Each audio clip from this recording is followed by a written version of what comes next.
This is the YOLO Park Optimus Prime MK Pro Series 20cm model kit. 40 years na ng Transformers. This is the front packaging. The side, the other side, more than meets the eye. Ganda. And then yung back, meron siyang assembly, how it looks. Meron din siyang, pinakita niya rin dito yung stand. Iron Blaster. Si ano dito, si Megatron. Ito, medyo madilim, pero mamaya makikita natin. Meron siyang authenticity sticker. So, para hindi kayo mapeke. Ganito yung cover ng book na ano. Ito. Yung Transformers Ball. Nabili ko lang to sa book sale. Maganda siya kasi andito lahat ng wala Generation 1 cartoons hanggang sa movie na Revenge of the Fallen. Artworks, yung molds ng toys na luma, animated cartoons, ito yung mga lumang mold. Tapos ayun, meron din siya dito ano, posters, and meron siyang ano dito, nakalimutan ko na yung tawag dito. So pwede mo siyang ilagay dyan. Try to imagine the Transformers na nandun sa environment. Ang galing. Nakalimutan ko tawag dito eh.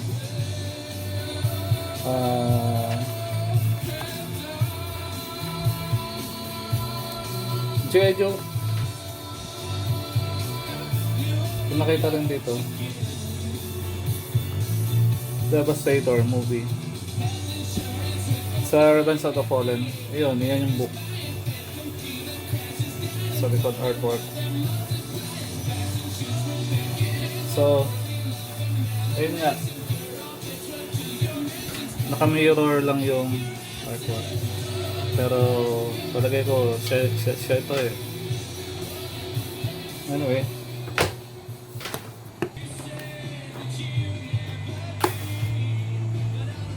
Wow! Meron pa ulit artwork sa loob. Ang ganda. Front, side, back. Naka-extend yung arms niya dito sa gilid ng artwork. Sa ilalim, sa natin.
Decepticons, the Transformers, robots in disguise.